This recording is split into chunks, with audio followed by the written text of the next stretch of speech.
Welcome to the 149th episode of News Dump, where we run through the hottest topics in the Lewis County news scene and discuss. It's Monday, July 17th. I'm local man Aaron VanTuyl, joined by Chronicle Editor-in-Chief Eric Schwartz and Chronicle Assistant Editor Isabel Vander Stoep.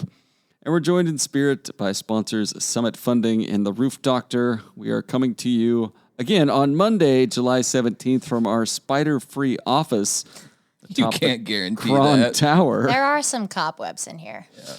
And is there anything you two would like to discuss before we get into it? At Schwartz, I believe you have a new hire? Yeah. We've got Jessica Keller. She started today. She'll be our new regional editor, helping out on deadline days up here at the Chronicle, and then also leading the charge at our weekly papers, the Nisqually Valley News and the Reflector, and she was delightful today. The former regional editor has absconded to Vietnam, I believe, correct? That's actually true. Yeah. Last I heard, she was on a boat, and then it was a motorcycle. Yeah, I saw her Facebook post. She was like wearing knee pads and elbow pads and was like driving around in Vietnam. Boy, do we miss her. Yes, just touring aboard a boat called the No Pete. First news item. You guys ready? Mm-hmm. So late last week, we got to meet the candidates for Lewis County Manager. I believe we had 4. Now we are down to 1. On Friday, the commissioners offered the job to Ryan Barrett, who is 41 years old. They hosted a public meet and greet, followed by an all-day interview session that involved nearly 24 county employees, including elected officials, department directors, and others, according to a news release. Before we get into the rest of it, what would you guys do if you were up for a job and part of the interview process was an all-day public meet and greet, or any kind of public meet and greet? There was only the meet and greet was like an hour and a half. Okay. And then the next day was the interviews with staff. And I can tell you what they all did. Definitely invited their friends. Oh, so like a crew. That's a good way of doing it. Yeah. An entourage. I mean, there was definitely there were plenty of members from the public too, but you could tell that the candidates, and I totally would have done this too, they were like, hey, you want to come with me to this? And then they kind of had like a hype man. I have to give it to Aaron. He predicted that it would be Ryan Barrett when the initial list of 4 came out. I did too. Yeah? Mm-hmm. I did too. Yeah. Well, what was it for you? It was the fact that he's a former law enforcement officer, right? Local guy and former law enforcement, yeah. I had forgotten he was on the Centralia City Council. Mm-hmm. Now I remember. Yeah. I had not. He must have been young when that was. It was a short time, yeah. I mean, 0809, yeah. He is still young for among the pool of the candidates. I think Amber Smith is probably younger, but 3 of them were local choices. But yeah. For me, it was the law enforcement background. I was like, I just knowing the commissioners and like the priorities that they have stated for public safety and et cetera, I just thought that was who they were going to pick. Yeah, he served on Centralia City Council from 2008 to 2009. He has more than 19 years of public service in Lewis and King counties. He's worked in municipal management, budget oversight, labor relations, and policy development, and he's also a former Lewis County Sheriff's Office deputy, sergeant, and lieutenant. So, interesting. Yeah. Exciting. Yeah. One of the things that didn't Not go that far.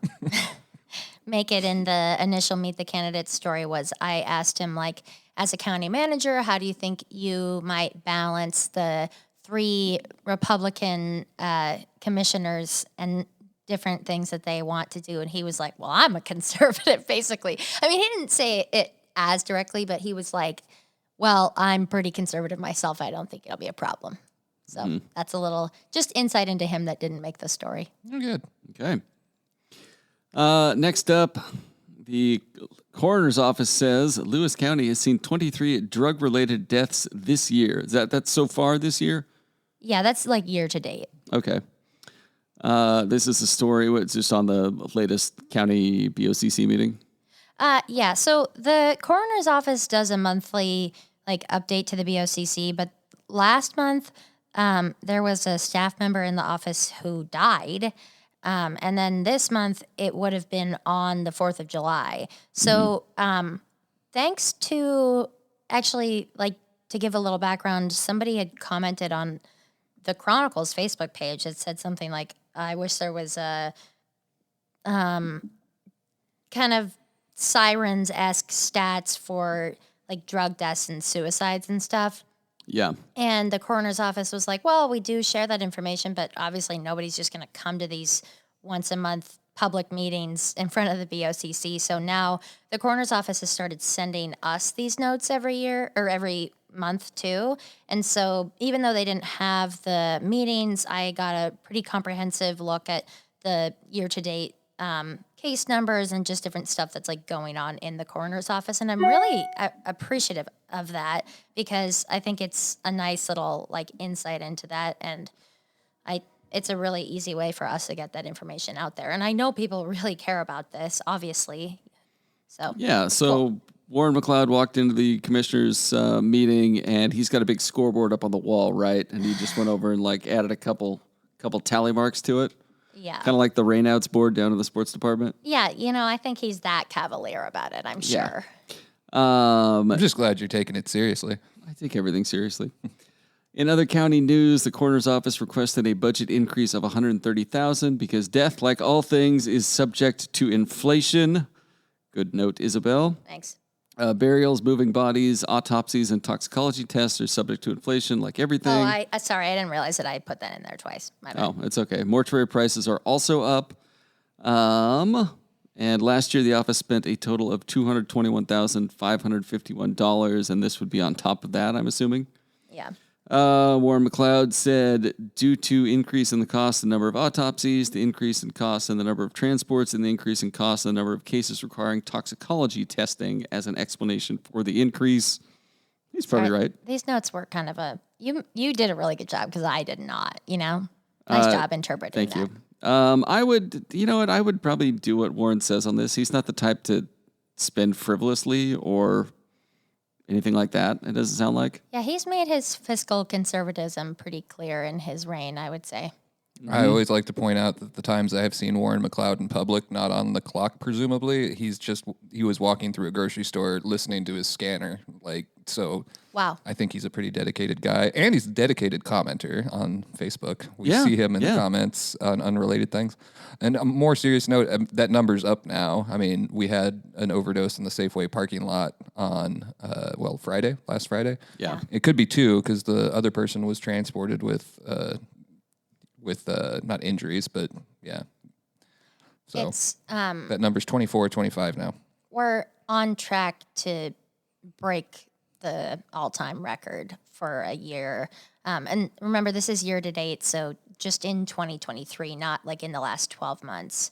Yeah. And last year, there were like 26 for the entire year of 2022. So with 23 as of early July, that's a high rate. And I think the highest ever was like 32. So right now we're on track to surpass that as well, which is the whole thing is sobering and sad. And I think the coroner's office was really like perceptive to pay attention to the fact that that's like a need for people to know. And so I'm really like glad that we've been able to kind of partner on getting that information out.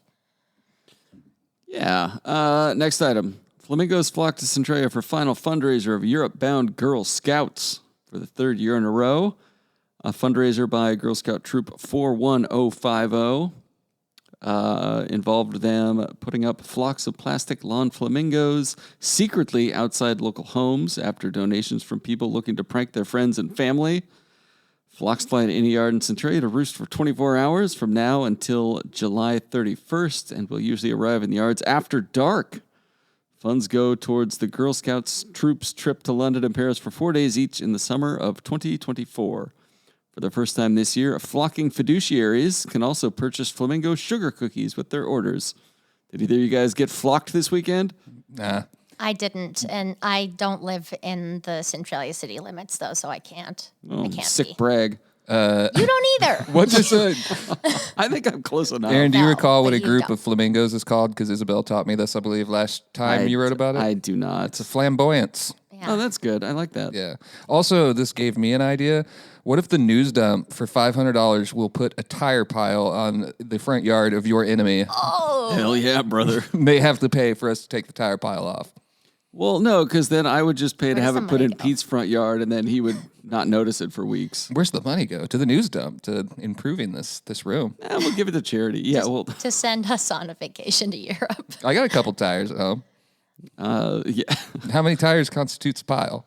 3? I think 2. 5. You Where gotta 2 or have more are 5. gathered? You have 5. You saw the Randall volunteer tire pile collected 4 dumpsters full of tires in less than a few hours. I mean, it's not hard to get a lot of tires. Yeah. We should look into it. Yeah, that's a good plan. I couldn't really resist the alliteration throughout this entire article. So. It was pretty good. I'm surprised you didn't try to go the whole way through with the headline. Yeah. Flamingos flock to Ford's Prairie for final fundraiser of France-bound female scouts. Oh, that's good, but I wanted it to be It's a bit tasteful. much. Yeah. Well, Yeah, you should have seen the sports section when Aaron was in charge. oh yeah. Never tasteful. I mean, Remember when you tried that size matters headline? That wasn't me. Yes, it was. You turned it No. in, and Josh rushed in here, our new sports editor, and changed it, and was just like, "You almost got us in big trouble." I threw it out there as a joke on Slack, and I was like, It's "Hey, not do you a guys joke want when any you of put this?" it on the page and drop the pages. I was like, "If you have a That's better, not a that joke. is not a joke. if you have a better idea, throw it in there. Otherwise, it's going to be size matters." You know what? I stand by that. It was a good headline. I think there was more words to it that made it less pervert. appropriate. What's your saying? Dirty minds make clean papers Yeah, is what I was exactly. always taught. Yeah. Yeah, you want to have a real pervert working on the copy desk. Yeah. Remember, we almost had a Unlike woody you or problem. like you. We had the 2007 flood. There was all the wood over Oh, the highway, yeah. and we had the headline, "A Woody Problem," and it was going to press, and Dan Schreiber just started shrieking. It's just like, you can't do this. It would be a laughing stock. I mean, we've had some bangers that made it through. Yes, there have been some, yeah. Next news item. We won't get into any of those. Little Miss Friendly talent show and open class entry is now open for the fair. The Southwest Washington Fair's theme for August 15th to 20 is Be Friendly. Be at the fair. Do you get it? Like a bumblebee? Mm-hmm. Yeah, I don't think it's really gettable without the graphic that has a honeycomb in the background. I don't think you could just know whatever. Yeah. What was it last year? It was neon lights. And Country country nights nights. and Country neon nights. lights? And you're not going to top that. No, that that was was a good one. incredible. That was a really good one. You know how many photo entries Jesse won with cool fair time lapses and stuff? Oh, he always cleans up. Yeah, Yeah, it was he's a good photographer. I mean, it's just that's such a cool category to submit for because there's best category pictures, you know. Do you think when Jesse walks into the photography section at the exhibit hall at the fair, he's just just rolling in there like the king? Yeah, I mean, I've seen it. Yeah. just strutting. Is there age brackets, or is he just dunking on everybody? I'm just There's dunking on children. There's adult and youth. There's adult and youth. I wish that I had more things I could put in the fair, but because they run in the paper, I just feel like that's not fair because it's professional work instead of just stuff that you did. Dunk on him. Yeah.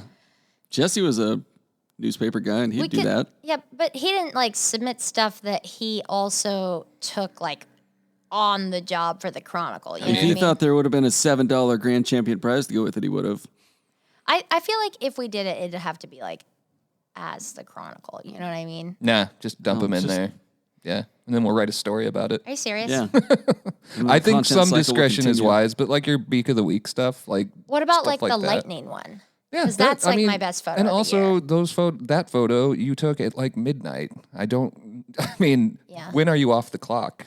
You just take pictures and they go in the Chronicle because you work at the Chronicle. That's a good point. There are photographers that I have worked with that would be like, no, that's my photo, and I did that at home, and you can't use it. Yeah. Yeah. I wouldn't take a photo that I wouldn't want to be seen. Yeah. You know what I mean? No, I agree. But I'm just saying, the lightning stuff, you should use that. Okay, I'll think about it. And enter the kids bracket. I'll read the exhibitor's handbook, which you can find at southwestwashingtonfair.org, or you can go to the fair office at 1909 South Gold Street to sign up for the talent show, 4-H and FFA entries, or as Little Miss Friendly. Did you guys, speaking of handouts fair books. Did you guys get your voters' guides? I did. Actually, I didn't get my voters pamphlet. I got my ballot. Same. I don't know if I got my ballot yet. Did they come out today? I got I mine got yesterday. it over the weekend. Or I guess I would have gotten it Saturday, yeah. I read through the voters' guide, and instantly, anybody that doesn't submit anything, not voting for them. Yeah, that's They're out. fair. I think a lot of people feel that way. If you don't give enough of a shit to send in your shit to tell people what your whole deal is, get the hell Tell out. people about your shit. Yeah. What if the person that is Principals don't opposing care. that person is just evil? You know what? At least they. And you could take a gamble on the no info guy. At least they're committed to being evil. Or woman. Or woman, I'm sorry. Remember when Lauren? I was Culp- thinking Lauren Culp in my head because he was the Yeah. one that blamed the Secretary of State's office for it and worked his followers into a frenzy. And then it turned out it was actually his staffer, I believe, that did not pass along the information. And They just didn't know how to send an they email. called or it a something. technical glitch at the end of the day. I will You say, forgot to hit send. Just on like that. the stolen I gubernatorial will election. say, based on a family member who runs for office who shall not be named, Is it your fiance? No. The Lewis County Auditor's Office will work with you, like, even on, like, typos and stuff. Like, if they see something, they'll be like, are you sure you want to do this or whatever? How about review this? Is that good? Like, they want to help you get information in for every single candidate. They want to help. So Yeah. it's not like it's a complicated or difficult process. So I agree. I mean, I understand, like, a lot of people, especially who are running for the first time, might just not even be familiar with it at all. Like, it's not like somebody gives you a packet on here's what you got to do. So it's not like I don't necessarily always agree, but I get where you're coming from for sure. And I see, like, lots of people say that. Yeah, I don't think the auditor's office goes into this thinking like, man, we want to print as many blank pages as we can. No, they would much rather have the information on there. Just like, Even if readers it's would. bad.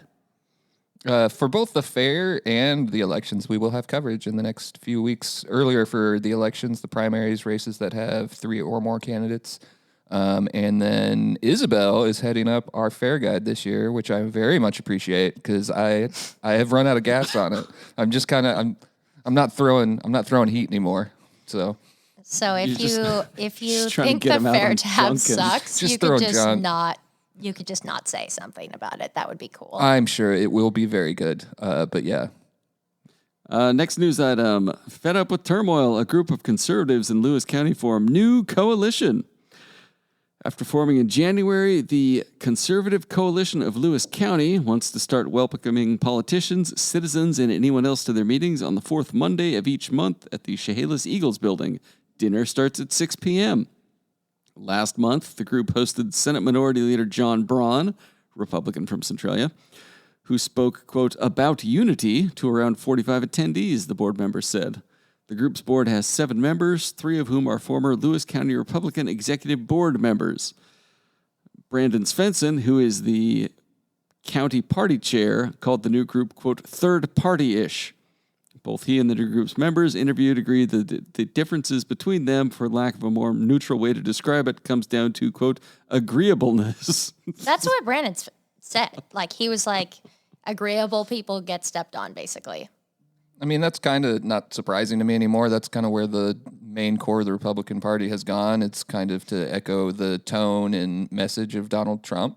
Yeah. We've been there for a while. I just think it did take some time to trickle down and fully have its final outcome, I guess, on the local parties. And like we talked about, Clark County has been in this territory for quite some time. Just as a for instance, there's other counties like that too, where their conservative groups have split off into different groups and various, which I liked how he explained it in your story, slots on the spectrum. Yeah. You know, like Yeah. here's the far right, really far right group. Here's the very conservative, maybe like your George Bush Republicans, Right. that kind of thing. He, in this case, being the president of the coalition, which is Dave Germain, I interviewed a couple of the board's members and then also talked to Brandon Svensson about it. And honestly, like, this is just my, like, editorial opinion, but I thought that they came to the same conclusion on why they are where they are. You know, I thought that both Svensson and Germain, or like whoever you might ask, they kind of came to the same conclusion, which is like, this new group is kind of more focused on trying to be more like welcoming of different viewpoints in order to get more people involved. Whereas like the Lewis County Republicans were like saying, you know, if you don't feel this way about this issue, maybe you're not Republican enough, and so get out of here. Not necessarily get out of here, but just like, well, that's kind of your fault if you don't want to like stand firm on some of the issues. And I really am trying to be like as neutral as I can on this. Like, I literally think that if you asked both of those people, that's how they would say it is. You know what I mean? Yeah. Yeah. Yeah. Sorry. Yeah. I don't know. Interesting. A schism. It finally happened. I mean, it's already happened. We watched the attempt to remove Brandon Svensson as the chair, and that failed. And we had coup replacement. I mean, it's how parties work. A different class rose up. But I thought that was interesting. The story too. They pointed out that the vote to censure Lindsay Pollock was 30-0 or something like that, and they were like, "Well, where are all the other PCOs?" And I heard it was actually 150-0. No, I'm getting news updates that it was 250-0. No, your not. sources are incorrect. Oh my gosh. I lost my train of thought.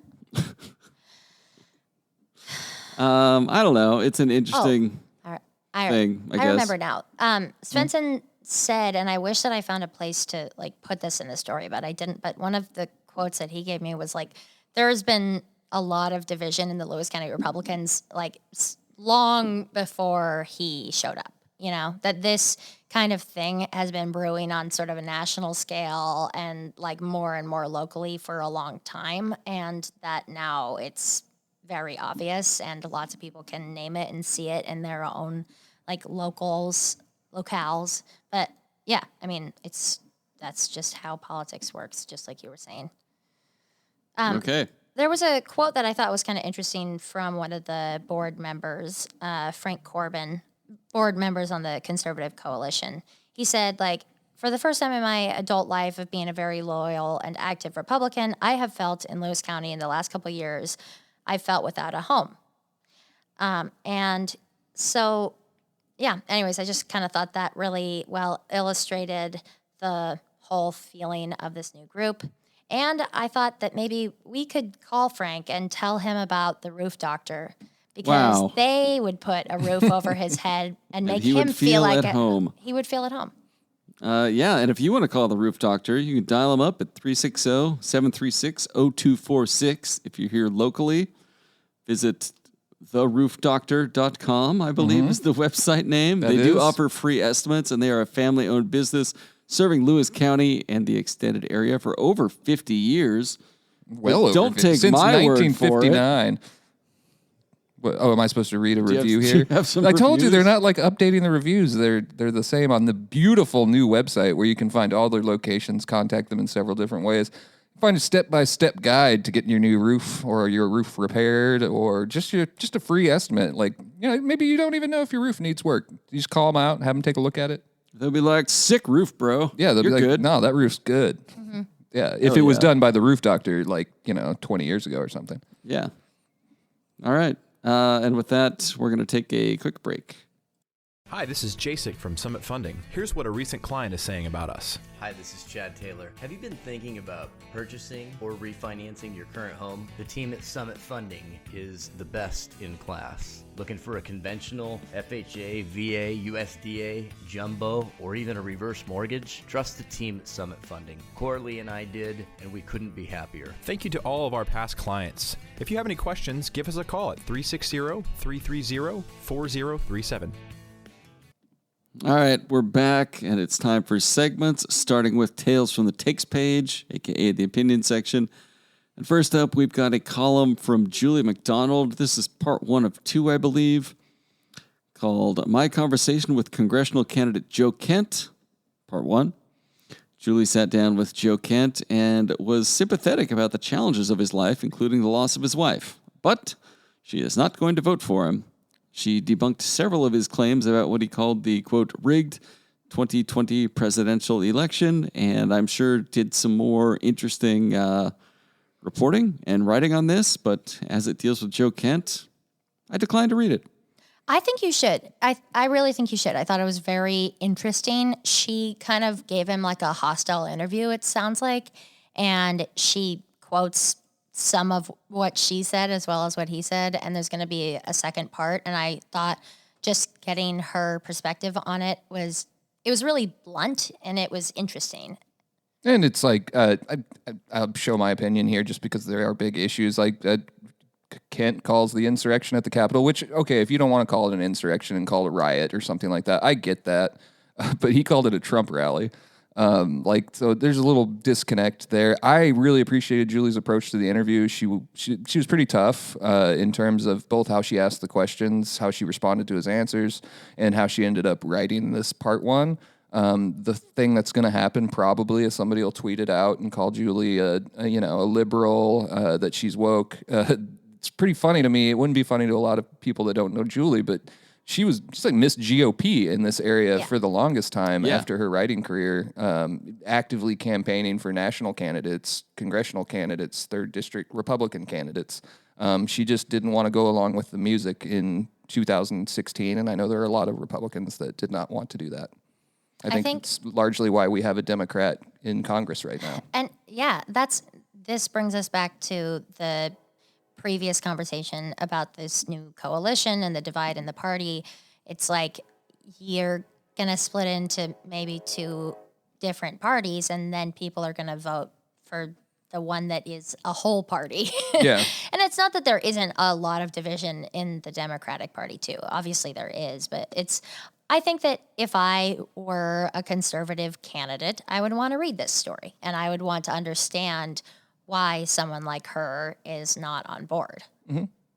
I think it's kind of the problem, and maybe I'll be wrong. Maybe this next election cycle will just wipe it all away. But I think in the last election cycle, when you saw a Democrat elected for the 3rd Congressional District, I think there were a lot of Republicans that are just sick and tired of the stolen election, Trump rally, and not an insurrection at the Capitol. Like, there's things we can see with our eyes and we can hear facts. And when you go, I'm not calling anyone out here, even though it applies to someone, but you go to a My Pillow guy rally, a cyber symposium where they're going to announce the proof and they don't have the proof. Maybe it's time to reassess. Maybe you're getting spun a little bit, or maybe you're willingly doing the spinning. And if you're doing that, then I think it's pretty destructive to the country, no matter what level you're doing it at. All right. Hot takes. Part Next 2 is going to be fire. Comes from Brian Mitke, and his headline is exciting, quote, Blue Zones. Effort aims to help us live longer and better. Mitke writes, would you like to have a longer, healthier life? Most of us would say, yes, of course. Counterpoint, no thank you. Life is pain, man. Mitke teaches us about blue zones, named after a half dozen places on the globe where people routinely live to be 100 years old and are in good shape the whole time. This counts little things like walking to the mailbox instead of driving, or eating until you're 80% full or 80% of full instead of until you're stuffed, and how they make a difference in living longer. And I say, the only life worth living is a life lived excessively. Here for a good time, not a long time. Am I right? I'm going to write my own column. Exciting red zones effort helps us clear space and open up the housing market. Oh, boo. Why don't we all die younger? Boo. Jeez. This would solve a lot of national problems, though. Mm-hmm. This definitely is a cool public health effort that he's talking about, and I would totally recommend looking into it. Shauna Hereford, the director of this new, I want to call it like an initiative, basically, and she's been very easy to speak with, and yeah, I don't know. I mean, I would look into it. I think it's very interesting. And they're going to partner with Lewis County Public Health. I think already have been. They had a booth at the Kidding Around stuff. They want to reach a lot of different age brackets. And I'm not really sure. It's so vague. Oh. There you go. It's so vague and so big, the claim or idea is that I don't know. I'm interested to hear what happens next with it.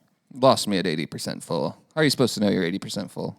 Yeah, what am I supposed to eat 80% of 4 cheeseburgers at McDonald's? Yeah, eat till I throw up. You know? Finish 80% of this burrito? What are we doing? I'm just joking. It would be good to be a healthier community. What am I gonna do?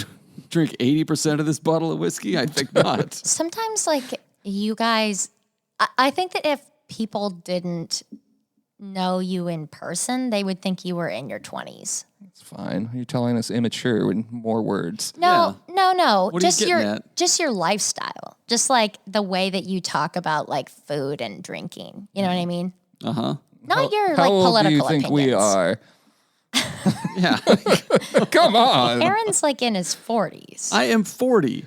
Okay, that's in your 40s. Rude. God. Yeah, never ask a lady her age. Yeah. You just asked me to tell you how old you are. It's kind of mean.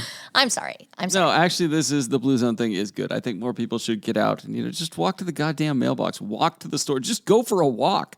For God's sakes, you'll feel better. You with your goddamn flood legs, it helps you a ton. Cursing? Why are you just unloading here? Your children listen to this deadline podcast. hips My and your- children.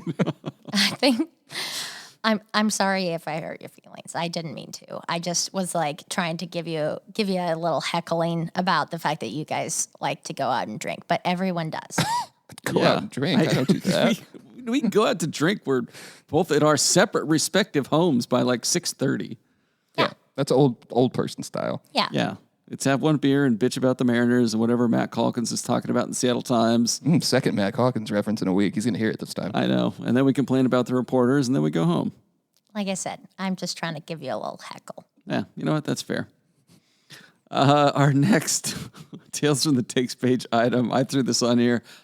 I got to be honest, I really didn't read this letter, but the title to it is Letter to the Editor. Prosecutor Jonathan Meyer has got to go. And as soon as I finished reading that go, I was like, I know who wrote this. Mitch? Yeah, it was Mitchell Townsend. I have seen his comments on Facebook. Yep.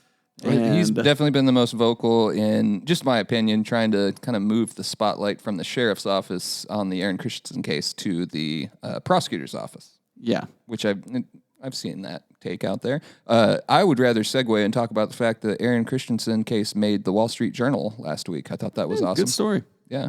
Should First we- time with a national audience. Would it be like not cool to name the outlet that reached out to us about it after that? Or would it be No, cool? yeah, the Daily Mail also is interested in doing something. Ooh. I haven't seen. I read all their Royals coverage. They The have Daily Mail US. They have robbed me of my own content in the past and put someone else's name on it and then not responded to my emails after I complained. However, they have one of the largest digital footprints on Earth, so be good to get the message out. A reputable paper. If it weren't for them, I wouldn't know how much of a harlot Meghan Markle is. Okay.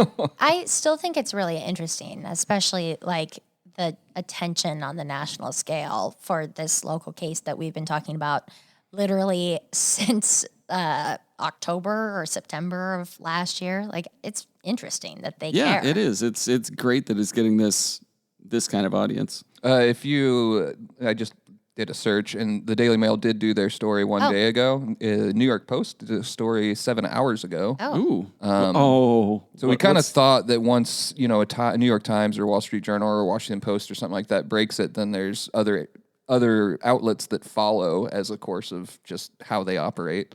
But yeah, there's lots of coverage Look at in that. The Independent, the Mirror. We just got a whole bunch of things that are popping up on my news feed for it. Yeah. All right, I hadn't looked interesting. yet. Good. Shall we move to Sirens Banger of the Week? This is a literal banger.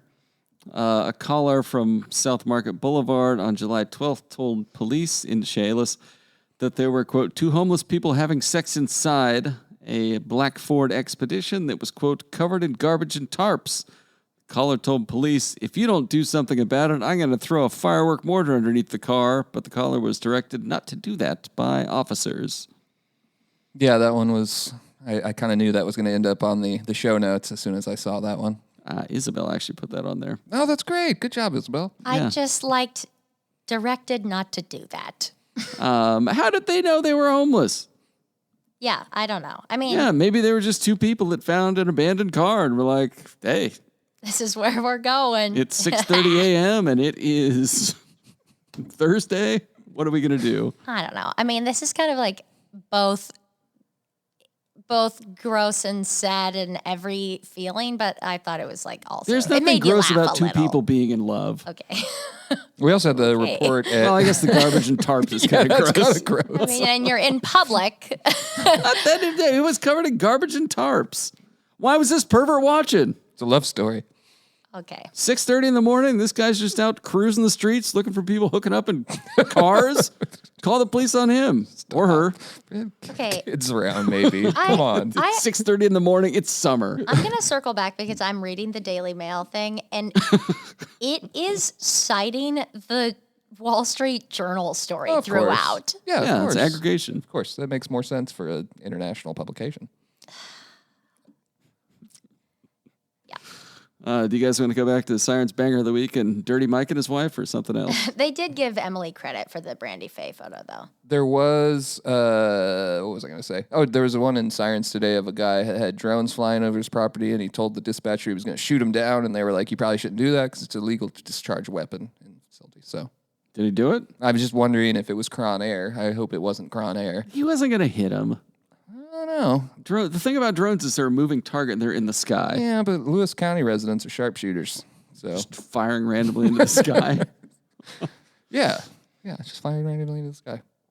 Also on the Aaron Christensen thing, the Wall Street Journal story had photos from Christina Barker, who was a former Chronicle intern back in the 2000s. Yeah, I had forgotten that as well. I thought that was interesting. People's Champion of the Week, we've got two options here. One is the cougar that climbed Haystack Rock and closed down a whole Oregon beach. The big cat went to the beach, and everyone had to just wait for him to finish having his fun, trying to eat those puffins. He's my champion of the week. Yeah, he's great. And then the other one is the lady who brought reptiles to the library in Centralia. Yeah, that was pretty good. Yeah, that was I cool. like the cougar. I like the cougar, too. It was amazing. We shared somebody's photos. I think there's a photographer down there that had this like majestic cougar just in the surf. Like you don't have to worry about just sharks anymore. There's cougars in there. Oh, to be the cougar just majestically in the surf. Just chilling. Cougar can do whatever it wants, too. That was a big cat. Oh, to be the cougar who gets a private beach. Can you imagine the first guy that likes him? They're just like taking his family out to the beach, and his kid runs up. He's like, "Daddy, there's a cougar in the surf." And he's like, "Shut up! No, there's not." And he's like, "Holy shit!" I hope he would be a nicer dad than that. Well, you're not a parent. That's how Aaron parents. Yeah. Anyway, Your kid would have killed it with a sword. he would have tried. Yeah. He's not very nimble. Stop. So the cougar takes it. Yeah. Cougar for sure. Okay. Facebook comments of the week. I've only got two. They're both on the story of the cougar at Haystack Rock. The first one is, pss, pss, pss, little murdery baby. He needs some kitty cuddles. It's good. And the other one is, it's a, quote, sea lion. So good. It's really funny. It wasn't the laughing. That's pretty good. Yeah, that's great. What's in the next edition? Well, we It's got Monday, so the paper's coming out tomorrow. We got the Lewis County Commissioners urging a rating system for kids' library books. They just sent a letter along to Lewis County's representatives on the Timberland Regional Library Board, one of which is Brian Mitke. And they want like a GPG, PG-13, like R system. It's more of just a letter to say, hey, you should consider this. It's not them dropping in as the county. Like they don't have authority How is there. this commissioner business? That's your question. You can ask that. It's a fair question. I I'd say. propose a rating system on the commissioners. Well, there you go. Send a letter. Censure them. You can do whatever you want. Yeah. We do have the full story that we already talked about on the group of conservatives forming a new coalition. What else we got in here? There's some stuff in here. Oh, the Princess Napawina follow, which is just a photo spread of all the Princess Napawinas of the past that came out to the Funtime Festival this year. Did I There are see a whole 5. Okay. 5 of them? I thought Is that was more than total? that. Nice. I think so. Did I see that the STP riders had to stop for the Napvine parade? They go through the Napavine parade. Yeah. Like Is that like they're every like year? part of the parade. I'll be damned. Yeah, that's the first time we've referenced STP as well. Usually we open this podcast with shaking our fists at the Yeah, we're like anti-bike. Two-wheeled conveyance. I didn't see that many of them. I kind of laid low Saturday. That's a good thing to do on STP Day. Yeah, it is. It was fun. There was a video circulating. I didn't see it, but I've heard about it from enough people of a cyclist like kicking a vehicle, maybe spitting on the hood. Good. And I gotta say, I was coming south on Pearl Street over near Reynolds, and there's just like everybody was staying to the right, but then this one guy just pulls out to the middle of the lane, and he's just like, I'm just gonna take this. And Was it right before the bridge? no, it was before Reynolds Road. Like he might have been thinking, I'm gonna take it now, so I don't have to do it later. But I don't know. I'm kind of on both sides of that. I went by the college just to shoot some photos and video, and it was fun. It's a nice festival-like thing over there. Had a good pulled pork sandwich. There was a Facebook comment on some photos of probably your photos from Centralia College that was like, oh, it's so nice of the college to host them. And somebody's like, well, the college has these nice bathrooms and stuff. Maybe they should let them shower there. And the next one was like, they do let them shower there. Yeah, I think they feed them. And yeah. That has been like a Chamber of Commerce and Centralia College thing for like ages. Oh, yeah. Yeah, I helped out how of they that in always like do it. 2005. Yeah. The only thing was a little different, at least from my last time there. There's more like food options this year, which I thought was cool. And then I went over to Rec Park. There was a bunch of them over there too, but I think I was a little too early in the day. And I meant to go back, but I did not. Much like the chicken races of Independence Valley. Yeah, you almost made the chicken races. When I was growing up, we used to host them a lot. And it was like fun because you could like, I don't know, we would like have a beer with them or whatever. And it was always like a huge thing. No. Like I would sit with them while my parents would have a beer with them. And it was always like a funny thing because after you've been like exercising all day, you know? Yeah. Yeah. Get drunk quicker? Yeah. Oh, I wouldn't know. Yeah. Well, it's the same thing if you give blood. I wouldn't know. Yeah, you wouldn't know. Yeah. Yeah, my parents hosted, my cousin wrote in it, and my parents hosted her for the evening. Cool. Yeah, it was cool. There's nothing about it, just me personally, I'm not poo-pooing the event that sounds like, man, I'd like to do that. Oh, me. Yeah, it's a lot. I don't like biking at all. It's like one of my least favorite physical activities. I think that's why it's so easy for me to be like grumbly about bikers, you know, because I'm just not one. Yeah, I got lots of experiences that were not pleasant. Going to the Sun Road in Glacier National Park. You biked behind it? No, I got stuck behind the bikers. Oh my gosh. You know how like narrow it is? Yes. They don't move. I've told you. I think we literally talked about this on the podcast last week, that road is like my biggest fear. I have like empathy for the bicyclists too, because like expecting them to stop and pull off with that momentum, like I get that. That's not a no-go, but it's very unfortunate for like the 30-car lineup behind you. No, you poor automobilists. Yeah, well, you know. All right. In closing, we're sponsored by Summit Funding and the Roof Doctor. We will return next week, probably.